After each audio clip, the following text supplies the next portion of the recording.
खुशियों की है जुबां, चल दे तू चल दे कारवां, वो है जहां लगती है जैसे आसमां, वो है यही वो रोशनी, तेजस्विनी तेजस्विनी तेजस्विनी तेजस्विनी तेजस्विनी तेजस्विनी तेजस्विनी। नमस्कार, तेजस्वी में आप सभी का स्वागत है। वो औरतें जिन्हें वेश्यावृत्ति में धकेला जाता है, वो मजबूर होती हैं, वो पूरी जिंदगी हिंसा झेलती हैं, यौन प्रताड़ना झेलती हैं, यौन हिंसा झेलती हैं, बीमारी झेलती हैं। बंद कमरों में वो गुम होकर रह जाती हैं। समाज और घर उनसे मुंह मोड़ लेता है। लेकिन ऐसी औरतों को एक नई जिंदगी देने वाली और उनके बच्चों को शिक्षा और स्वास्थ्य से नवाजने वाली हमारी आज की तेजस्विनी उर्मी बासु। कभी कभी जीवन में अनायास ही कुछ ऐसा होता है जो जिंदगी के मायने बदल देता है, जीवन को एक नई दिशा के साथ साथ ताउम्र उस पर चलने का संकल्प देता है। ऐसा ही कुछ हुआ उर्मी बासु के साथ। इंटर्नशिप के दौरान रेड लाइट एरिया से रूबरू हुई और फिर ठान लिया कि अब जीवन इन सेक्स वर्कर्स और उनके बच्चों के लिए समर्पित कर देंगी। कोलकाता के कालीघाट की तंग बंदहाल गलियों में काम करने का फैसला किया और अपनी एक दोस्त के साथ महज 10,000 की पूंजी लगाकर सेक्स वर्कर्स का जीवन सुधारने में जुट गई, इस संकल्प के साथ कि आगे कोई बच्ची इस नारकीय जीवन में न धकेली जाए। उर्मी ने न्यू लाइट नाम की एक संस्था बनाई और उससे आम लोगों को जोड़ना शुरू कर दिया। वर्ष 2000 में शुरू इस संस्था ने पिछले 18 सालों में सैकड़ों की तादाद में कोलकाता की रेड लाइट एरिया की सेक्स वर्कर्स के जीवन में बड़े बदलाव लाए और उनके बच्चों को स्वास्थ्य, शिक्षा और कौशल प्रदान कर रोजगार परक बनाया। अनेक राष्ट्रीय अंतर्राष्ट्रीय मंचों पर अपने निस्वार्थ काम के लिए पहचान बना चुकी और इस वर्ष नारी शक्ति सम्मान से सम्मानित उर्मी बासु हैं हमारी आज की तेजस्विनी। तो आइए मुलाकात करते हैं रेड लाइट एरिया को एक न्यू लाइट देने वाली हमारी आज की तेजस्विनी उर्मी बासु से। बहुत बहुत स्वागत है उर्मी बासु। नमस्कार। और आपको नारी शक्ति पुरस्कार से भी सम्मानित किया गया, उसके लिए बहुत सारी बधाई। Thank you. नमस्कार। तो उर्मी, ये जो यात्रा थी पूरी, कौन झांकता है उन कोनों में जहाँ कोई नहीं झांकना चाहता? आपने कहा मुझे उन्हीं कोनों में झांकना है और उनके लिए कुछ करना है। कहाँ से आती है ऐसी आवाज़? ये आई है मेरी फैमिली से। मैंने देखा कि मेरा पिताजी और माँ दोनों ऐसे पिछड़े वर्गों के लोगों के साथ काम करना चाहते थे और काम कर रहे थे। तो जब मैं 16 साल की थी तभी मुझे लगा कि मेरी जीवन की दिशा मिल गई है और मैं सोशल वर्क की पढ़ाई में जुड़ गई। और उसके बाद काफ़ी समय बहुत लगा, क्योंकि जब मैं मुंबई में पढ़ाई कर रही थी उन दिनों मुंबई के जो रेड लाइट डिस्ट्रिक्ट है वहाँ जाने की एक मौका मिला था और काफ़ी जो मुझे देखने को मिला उससे मैं हैरान हो गई और सोचती रही ज़िंदगी में ऐसी कौन सी एक मोमेंट आएगी जहाँ मैं इन लोगों के लिए कुछ कर सकूँ।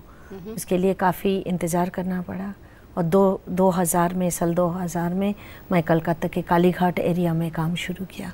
तो कालीघाट की उन बंद गलियों में, उन बंद कमरों में जहाँ कोई नहीं झांकना चाहता, जब आप वहाँ पहुँची तो वो अनुभव जो था वो कैसा था और क्या कुछ कह रहा था मन खुद से कि आखिर ये क्या ज़िंदगी है?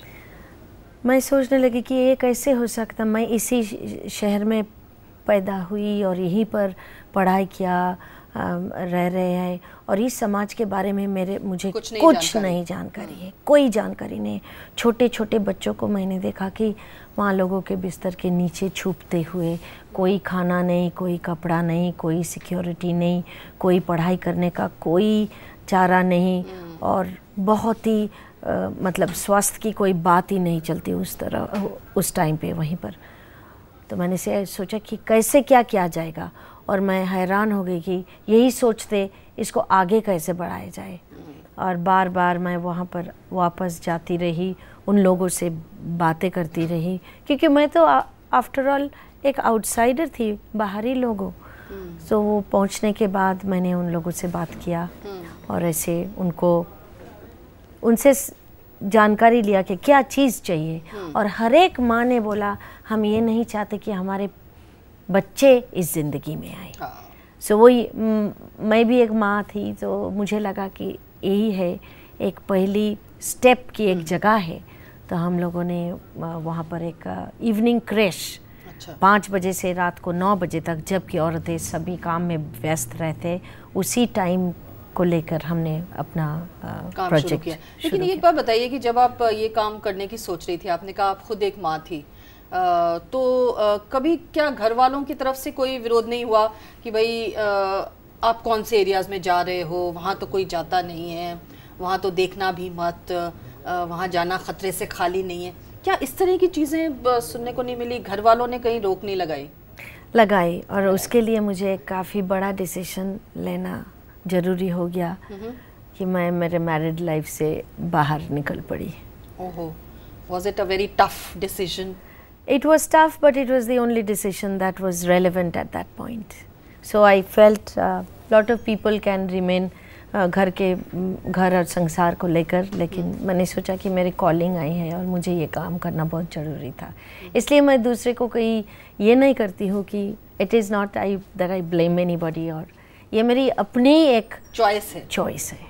तो आप जैसे आप कह रही हैं, आप भी उस वक्त माँ थी, तो खैर बच्चे तो छोटे रहे होंगे, मगर जब वो बड़े हुए तब उनको कैसा लग रहा था कि माँ कहाँ पे जाकर काम कर रही हैं? नहीं, मेरे लड़के का अभी उम्र है 31। अच्छा। और वो एडवोकेट है और पूरी ज़िंदगी उसने देखा। वो उसका जब 12-13 साल था तब मेरे साथ वो वहीं पर जाता रहा, तो उसके मन में कोई नहीं, वही उसके खेलने का साथी रहा और एक्सटेंडेड फैमिली रहा, और कभी एक पल के लिए भी हमने उसमें झिझकते हुए नहीं देखा। और मुझे लगा कि उसके लिए एक बड़ी ज़िंदगी, एक दुनिया मैंने खोलने की कोशिश की। अच्छा, जब आप इस तरह के काम करने का बीड़ा उठाते हैं तो कहीं ख़तरा भी इन कामों में काफ़ी रहता है। क्या उस खतरे को आपने कभी महसूस किया या वो आपको छू कर निकल गया? छू कर निकल गया। खतरा ये बोलिए या डर बोलिए, डर को आपसे डरवाना होगा। अच्छा, डर को आप जब मुंह पे ताकते रहोगे कि क्या डर क्या चीज़ है, तो डर के भाग जाएगा। यस, डर के भाग जाएगा। हाँ। तो कोई इस तरह की घटना भी क्या हुई जब आप इस तरह के रेड लाइट एरियाज में जाती हैं? तो कहीं काफ़ी वक्त फ़ोन पे धमकियाँ आई और अच्छा? यस, और ऐसा लगा कि कुछ भी हो सकता, हर दिन कुछ हो सकता, हर दिन कुछ होने का चांस था। ये किस्मत की बात है, ये डिवाइन डिसीजन दैट कि मेरा कोई एक प्रोटेक्शन रहा। कैसे रहा नहीं मालूम, हो सके कि मेरे पिताजी माँ के आशीर्वाद से हुई कुछ, या पूरा यूनिवर्स की कोई डिसीजन, कोई एक एनर्जी जिसने प्रोटेक्ट किया। लेकिन ये बताइए कि जो पिम्प्स रहते हैं, जो दलाल रहते हैं, जो इस तरह के लोग रहते हैं, वो जिस तरह का उनका रवैया रहता है, वो नहीं चाहते कि कोई बाहरी व्यक्ति यहाँ आए और कुछ एक रोशनी, एक उम्मीद लेकर आए। शुरू में उनको मालूम ही नहीं था। उन्होंने सोचा कि ये आएगी, 2-4 दिन बैठेगी, फिर चली जाएगी। उनको ये समझ में ही नहीं आया कि हम लोग सब, मतलब मैं अपनी ज़िंदगी की लॉन्ग टर्म प्लान वहीं पे बना ली थी। तो अब 20 साल बाद वो जब हमको देखते हैं, वो उनका भी उम्र 20 साल हो गया अभी एडिशन उसमें। तो शुरू में मुझे बोला आप यहाँ क्यों आए हैं? हमने बच्चों को स्कूल खोलने के लिए आए। ये वो समझ ही नहीं सके कि स्कूल खोलना, वहीं पर वो क्रैश शुरू करना, वो इलाके का पूरा माहौल बदलने की जस्ट एक फर्स्ट स्टेप था। तो जब आप ये सब काम कर रही थी तो उसके लिए काफ़ी सारे संसाधनों की भी ज़रूरत होती है, लोगों को जोड़ने की भी ज़रूरत होती है, तो इन सब चीज़ों को आपने कैसे मोबिलाइज़ किया? ये प्रोजेक्ट शुरू हुई सिर्फ मेरी लास्ट सैलरी की 5,000 रुपया से। मैं 5,000 रुपया उसमें डाली थी और मेरी एक दोस्त, उन्होंने 5,000 रुपया दिए थे। तो न्यू लाइट की शुरुआत सिर्फ 10,000 रुपया से हुआ था और हमारे पास ऐसा कोई ब्लूप्रिंट नहीं था, कोई प्लान नहीं था। हम आगे कैसे बढ़ेंगे, क्या करेंगे, क्या चीज़ की ज़रूरत है। मैंने जो जगह भी मिला था, पूरा अंधेरा, एक चोर कोठरी जैसे जगह मिला था, उसको हमने पुतवाई किया, रंग डलवाया, लाइट रोशनी की इंतज़ाम किए और बच्चों को सिर्फ ज़मीन पे फर्श पे मैट लगाकर बोला यहीं पर रहो और स्वस्थ रहो और अच्छी तरह के साथ। तो कितने बच्चों के साथ आपने ये शुरुआत की? 9 बच्चों से, 9 बच्चों के साथ। और आज हमारे पास रेगुलर बेसिस में 300 बच्चे रहते हैं और उनके उम्र में कई, हमने एक दिन की बच्ची को भी हमारे प्रोजेक्ट में ले आए और उसकी अभी उम्र है 9 साल। और अब से सबसे छोटा बच्चा जो हमारे प्रोजेक्ट में अभी है वो 1.5 साल के हैं और सबसे grown up student is around 26-27 years. ये लोग पढ़ाई ख़त्म कर लिया, सोशल वर्क में मास्टर्स किया, मॉन्टेसरी ट्रेनिंग किया, अभी प्रोजेक्ट में काम कर रहे। काफ़ी लोग होटल मैनेजमेंट में चले गए, होटल्स में काम कर रहे, कोई डिज़ाइनर बन गए, कंप्यूटर ग्राफिक्स में काम कर रहे। तो ये जो ख़ास तौर पर जो सेक्स वर्कर्स हैं, उनके जो बच्चे हैं, उनको बहुत सारा एक स्टिग्मा झेलना पड़ता है, उनको समाज अपनाता नहीं है, उन पर एक लेबल चिपका दिया जाता है कि तुम तो वो हो, तुम तो उसके बच्चे हो। उसको इस चीज़ से निकालना एक बहुत बड़ा काम है कि उनको एक डिग्निफाइड लाइफ देना, उनको एक स्वाभिमान के साथ जीना सिखाना। ये कैसे किया आपने? मैंने हमारे बच्चों से एक ही बात बोलती रही कि तुम्हारे माँ जो किया वो मजबूरी से किया। ये ऐसा है नहीं कि अगर तुम सोचोगे तुमको बचाने के लिए, तुमको जीवित रखने के लिए उन्होंने ये डिसीजन लिया, ये काम उनको काम करने को मजबूरी आ गया उन पे, तो उनको तुम कंपैशन से डील करो, उनको समझो। पहले माँ को समझोगी तो वहीं से तुम्हारी ताकत आएगी और तुम सारी दुनिया को बता सकोगे मेरी माँ के ये उन्होंने ये जिम्मेदारी लिया मुझे बड़ा करने के लिए। तो वो काफ़ी, और काउंसलर्स, साइकोलॉजिस्ट, थेरेपिस्ट, इनका तो हमको हेल्प लेना ही होता है हर टाइम। अच्छा, तो जैसे आप कह रही हैं कि अभी 300 के करीब बच्चे हैं, तो इनकी जो माएँ हैं उनका तो काम वही है जो वो कर रही? उनमें से काफ़ी लोग निकल भी गए, दूसरी तरीके से काम कर रहे हैं।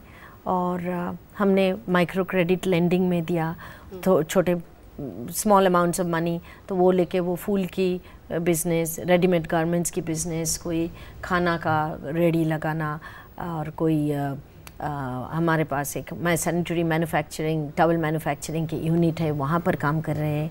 और सिलाई कढ़ाई की काम कर रहे हैं, ब्लैंकेट्स बनाते हैं, कांथा, स्टोल्स, बैग्स, ये सब सारे प्रोडक्ट्स तैयार करते हैं। और काफ़ी इज्जत के साथ, काफ़ी डिग्निटी और प्राइड के साथ ये सब करते हैं। जी, तो हम कह सकते हैं कि जो तमाम सेक्स वर्कर्स हैं उनको एक प्राइड की ज़िंदगी, एक डिग्निफाइड ज़िंदगी, स्वाभिमान की ज़िंदगी देने की कोशिश कर रही हैं उर्मी बासु। एक छोटा सा ब्रेक लेते हैं, अभी कहानी इनकी और भी सुनेंगे। छोटे से ब्रेक के बाद आप कहीं ना जाइए, देखते रहिए तेजस्विनी।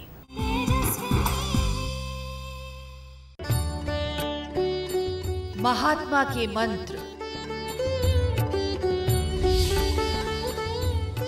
मौन सबसे सशक्त भाषण है, धीरे धीरे दुनिया आपको सुनेगी। बापू को कृतज्ञ राष्ट्र की श्रद्धांजलि।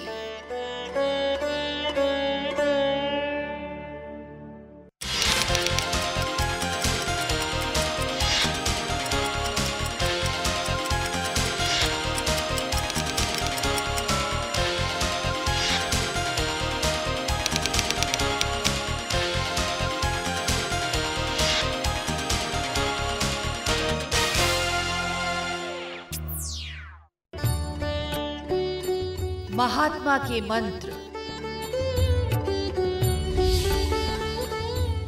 मौन सबसे सशक्त भाषण है, धीरे धीरे दुनिया आपको सुनेगी। बापू को कृतज्ञ राष्ट्र की श्रद्धांजलि।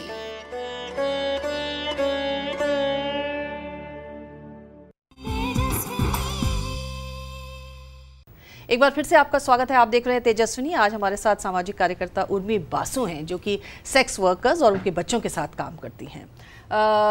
तो उर्मी, जैसे कि आप बता रही थी कि बहुत सारी ऐसी सेक्स वर्कर्स भी हैं जो अब उस काम से निकल गई हैं बाहर और एक डिग्निफाइड ज़िंदगी की तरफ बढ़ रही। लेकिन ये बताइए कि कितना मुश्किल होता है उस सप्लाई चेन को काटना, औरतों का पुनर्वास, ताकि वो वापस उसमें कहीं ना धकेली जाएं?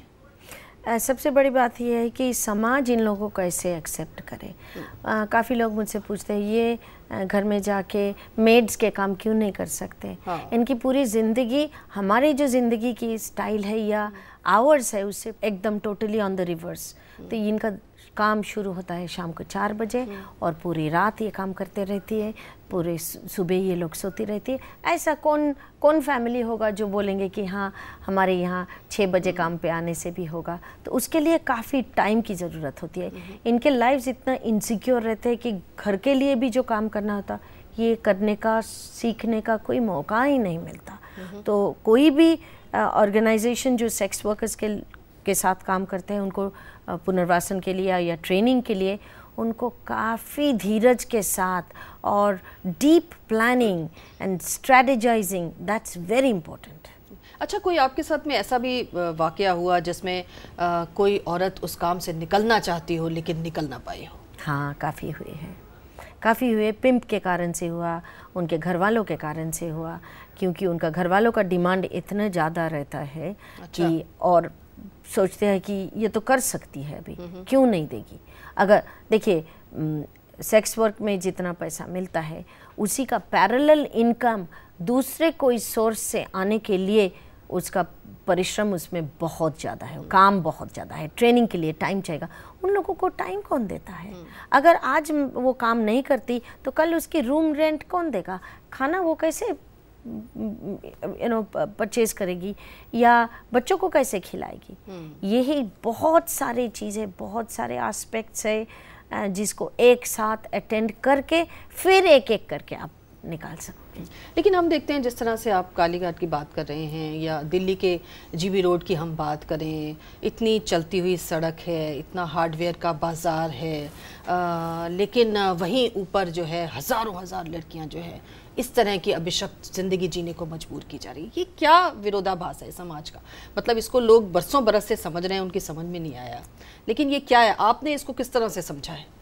देखिए, जब तक हम गरीबी और डिस्प्लेसमेंट और औरत की समाज में क्या पोजीशन है ये सब लेके बातें नहीं करेंगे कि एक औरत की अपनी स्वाभिमान से जीने की एक राइट है, जब तक हम ये बात नहीं करेंगे तब हमारे जो माहौल है ये बदलना बड़ी मुश्किल है।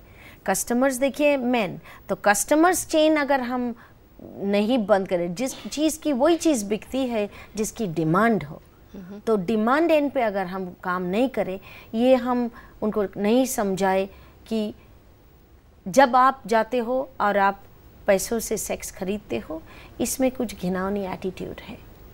It is not something that should be acceptable कहीं भी समाज में। और बोलते हैं लोग कि ये सबसे पुरानी पेशा है, मैं ये नहीं मानती। मैं मानती हूँ ये पुराना समाज की सबसे पुराना एक्सप्लॉयटेशन की टूल है। तो इसमें डिग्निटी, ह्यूमन एक्सप्लॉयटेशन, जब भी किसी के पास कुछ रहा हो वो दूसरों से छीनने की कोशिश किए हैं, तो वो एक्सप्लॉयटेटिव स्ट्रक्चर जब तक हम नहीं बदल सकते, तो ये these are all like small steps. जिस तरह से हम जानते हैं, जिस तरह की कहानियाँ हम पढ़ते हैं अखबारों में, चंद हज़ार रुपयों के लिए लड़कियों को एक बार नहीं कई बार बेचा जाता है। मतलब ये एक ऐसा विशियस सर्कल है जिससे वो कभी निकल नहीं पाते। ट्रैफिकिंग से बहुत बड़ा feeder route है। feeder route, the main feeder route is through trafficking of humans। तो बांग्लादेश से, नेपाल से लड़कियां हर दिन हर वक्त ट्रैफिक, मानव तस्करी जो है, this is happening every single day. And लड़कियां 5-5 हज़ार रुपए के लिए बिक जाते हैं, क्योंकि फैमिलीज इतने गरीब है, वो सोचते हैं कि ये लड़की है, इसको दहेज में क्या देंगे, कैसे इसका शादी कराएंगे, उम्र बढ़े और अगर कल ये किसी के साथ भाग जाए, ये फैमिली का कितना बदनामी हो जाएगी। इससे तो अच्छा है कोई बाहर वाले कोई आए, इसको शादी करके ले गया, और इन्होंने सोचते हैं कि यहाँ शादी में पैसा भी हमें मिल रहा है, 5,000, 10,000, 15,000 इतना पैसा मिल रहा है, तो वो वही पैसों से लड़कियों को बेच देते हैं। और अगर आप कोई कम्युनिटी में जाके बोलो आप लोगों के यहाँ से मानव तस्करी का सोर्स है, लड़कियों बेची जाती है, तो वो उनके लिए बहुत बड़ा अपमान की चीज़ होती है। तो वो रेजिस्ट करते हैं, चेंज रेजिस्ट करते हैं, इसके लिए कॉन्वर्सेशन करने में भी। अच्छा, हम देख रहे हैं कि काफ़ी सारी जो डोमेस्टिक वर्कर्स के नाम पर लड़कियां लाई जाती हैं, उनको भी इस काम में धकेला जाता है। आपका क्या एक्सपीरियंस है? ख़ास तौर पर हमने देखा है झारखंड से, है ना, पश्चिम बंगाल से, उड़ीसा से, ये सब एरियाज से काफ़ी लड़कियों को इस काम में लेकर आया जाता है। जो एजेंट्स है, अगर वो एक्रेडिटेड एजेंट्स तो होते नहीं, उनका कोई बैकग्राउंड चेक नहीं होता। ह्यूमन रिसोर्स मिनिस्ट्री को देखना चाहिए कि कैसे ये लोगों को ऐसे, ये हमारे स्वाधीन देश है, हम अपनी मर्जी से कहीं मूव कर सकते हैं, लेकिन ये मूवमेंट कितना सिक्योर है, तो ये सेफ माइग्रेशन लेके एक बड़ा मुद्दा उठाना चाहिए, इसके लेके बातें करना चाहिए। इंटर स्टेट कांटेक्ट होना चाहिए। एजेंसीज को जो जॉब देंगे बोल के ले आते हैं, इनका मॉनिटरिंग, बहुत ज़बरदस्त मॉनिटरिंग होना चाहिए। Judiciary, police, HR department, industry, हर एक को इसके बारे में आवाज़ उठानी चाहिए। एक साथ एक लेवल की आवाज़ उठानी जरूरी है जी। अच्छा, एक चीज़ और है, हमने देखा है कि जो रेड लाइट एरियाज़ हैं उनकी जो हालत है, मतलब जिस तरह की वो गलियां हैं, जिस तरह की वो सीढ़ियां हैं, जिस तरह के वो कमरे हैं, मतलब कूड़े के ढेर लगे हुए हैं वहाँ पर। ये जो हालात हैं, इनको भी बदलने के लिए उस तरह की चीज़ें हर एक शहर में है, हर एक शहर में। आप कलकत्ता में आ जाइए, आप दिल्ली में देख लीजिए, GB रोड देख लीजिए, आप मुंबई में देख लीजिए, उसको जितना मतलब खराब हालत में रखा जाएगा, उतना ही easy to oppress, easy to keep it like that. अगर वो जगह जितने भी दुकानें हैं नीचे, और मल्टीनेशनल कंपनीज के मार्केटिंग ऑफिसेज है, वो लोग ये कैसे सहन कर लेते हैं? वो लोग कैसे सोच लेते हैं कि दिन में हम यहाँ बैठ के करोड़ों रुपया का ट्रेड कर लेते हैं, और उसी के ऊपर ये लड़कियाँ, they are like prisoners, like in solitary confinement. उनमें, उनका मन में क्या होता है? ये कंपनीज को तो अकाउंटेबल करना चाहिए कि आप यहाँ से, आपका व्यापार होता है, आपको, आपका जिम्मेदारी है आपका एनवायरनमेंट को साफ रखना। एनवायरनमेंट अगर साफ होगा, ठीक है, जो लड़कियाँ ये करने के लिए मजबूर है, वो करते रहेंगे जब तक ना हम उनको दूसरा कोई चारा बताएं, कोई प्रोसेस ना बताएं, करते रहेंगे। इसमें कोई शक नहीं है, लेकिन उनका रहने का जगह तो थोड़ा ढंग का होना चाहिए। उसी कमरे में, इतना बड़ा कमरा है, 3-4 भाग में किया हुआ है। क्लाइंट्स आते हैं, माँ लोग उनको दूसरा कमरे में लेके जाते हैं, 5 साल, 6 साल, 7 साल की लड़कियां वहीं पर खेल रहे हैं, बच्चे खाना मांग रहे हैं, किताब लेके उसमें लिख रहे हैं, कलरिंग कर रहे हैं। इससे ज़्यादा पेनफुल क्या हो सकता है? ये किस तरीके का ज़िंदगी है ये? और उसके लिए हम सब जिम्मेदार हैं। हम सबको, जो भी इंसान, हम लोगों ने अच्छी फैमिली में पैदा हुए, पढ़ाई का हमको मौका मिला, आगे अपनी ज़िंदगी आगे बढ़ाने का मौका मिला, हम सबको एक साथ इसके विरुद्ध में लड़ाई करना चाहिए। उर्मी बसु, ये बताइए कि जब ऐसी औरतों को आप वहाँ से निकालती हैं, जब उनके बच्चों को एक नई ज़िंदगी का एक सपना दिखाती हैं छोटा सा, तो क्या उनके परिवार उनको खुली बाहों से उनका स्वागत करते हैं, या वो एक सीक्रेसी में, एक 7 पर्दों की दीवार में अपनी ज़िंदगी वैसे ही जीते हैं? ज़्यादा तौर से पर्दों में रह जाती है। एग्ज़िट करने के बाद भी उनका ये कॉन्फिडेंस आना बहुत डिफ़िकल्ट है कि वो गांव में वापस जाए, और गांव में चली जाती है तो दूसरा कुछ कहानी लेके जाती है। कहानी एकदम अंधेरे का कहानी, वो जहाँ की है वहीं छोड़ के जाने की कोशिश करते हैं, और हम बोलते हैं ठीक है, वो भी ठीक है, तुम अगर दूसरी ज़िंदगी जीना चाहते हो, तुम एकदम गो विद डिग्निटी। जी, ये बताइए कि अब ये इतना बड़ा काम आप कर रहे हो, भविष्य की क्या आपकी योजनाएं हैं? क्या करना चाहते हो? कौन सी ऐसी नई अपने लिए आपने अपने दिशाएं बनाई हैं जिन तक आप पहुंचना चाहते हो? सबसे खुशी की पल तो ये होगी कि जब हम लोगों को ये काम करने का ज़रूरत ना पड़े। लेकिन फ़िलहाल मैं सोचती हूँ यहाँ आने के बाद, और ये नारी शक्ति अवार्ड मिलने के बाद, कि मैं चाहती हूँ देश में जितने भी रेड लाइट डिस्ट्रिक्ट है, हर एक रेड लाइट डिस्ट्रिक्ट में न्यू लाइट जैसे एक संस्था, और लोकल लोग करें। हम लोग हैं, हम उनको गाइड करेंगे, हम उनको एक्सपर्टीज़ देंगे, 20 साल में हमने जो सीखा वो शेयर करेंगे, और पैसे की कोई कमी नहीं है। अगर काम अच्छी हो, पैसे की कोई कमी नहीं, हिम्मत चाहिए, लगन चाहिए, पेशेंस चाहिए। और मेरे ख्याल से ये तीनों चीज़ें आपके पास हैं और ये आप बांट भी रही हैं समाज में। बहुत बहुत शुक्रिया हमारे साथ बात करने के लिए और तेजस्विनी आने के लिए बहुत बहुत शुक्रिया उर्मी। तो ये थी उर्मी बासु जिन्होंने अपनी ज़िंदगी को एक कॉज के लिए पूरी तरह से समर्पित कर दिया है। हमें ज़रूरत है और ऐसी महिलाएं आगे आएँ जो इस कॉज के लिए काम करें। फिलहाल तेजस्विनी में इतना ही। अगले हफ्ते एक और तेजस्विनी से आपकी मुलाकात कराएंगे। तब तक के लिए इजाज़त दीजिए।